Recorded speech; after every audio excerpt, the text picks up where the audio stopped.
Kompally drugs కేసులో shocking విషయాలు బయటకు వస్తున్నాయి. మరొక పోలీస్ అధికారి కొడుకును అరెస్ట్ చేశారు. సైబరాబాద్ ఏఆర్ డీసీపీ సంజీవ్ కుమారుడు మోహన్ అరెస్ట్ అయ్యాడు. ఇప్పటికే ఈ కేసులో ఇంటెలిజెన్స్ ఏఎస్పీ వేణుగోపాలరావు కుమారుడు రాహుల్ తేజ్ పేరు బయటకు వచ్చింది. ఆయన పైన ఎఫ్ఐఆర్ కూడా నమోదైంది. రాహుల్ తేజ మల్నాడు రెస్టారెంట్ ఓనర్ సూర్య మధ్య లింక్ ఉన్నట్టుగా తేల్చింది ఈగల్ టీం. ఇప్పుడు సైబరాబాద్ ఏఆర్ డీసీపీ కుమారుడు మోహన్ తో కూడా లింకులున్నట్టుగా తేలింది. కొన్ని రోజుల క్రితం మల్నాడు రెస్టారెంట్ దగ్గర తెలంగాణ యాంటీ నార్కోటిక్ బ్యూరోకు సంబంధించిన ఈగల్ టీం సూర్యను అరెస్ట్ చేసింది. కారు డాష్ బోర్డ్ లో మహిళల షూ హిల్స్ లో కొకైన్ డ్రగ్స్ ను స్వాధీనం చేసుకున్నారు. ఆ తర్వాత జరిగిన ఇన్వెస్టిగేషన్ లో షాకింగ్ ట్విస్ట్లు బయటకు వచ్చాయి.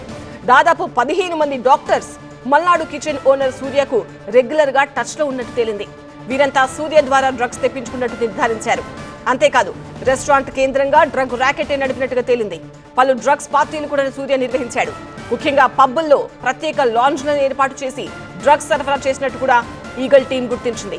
ఆ తర్వాత జరిగిన ఇన్వెస్టిగేషన్ లో ఏఎస్పీ వేణుగోపాలరావు కుమారుడు రాహుల్ తేజ పేరు బయటకు వచ్చింది.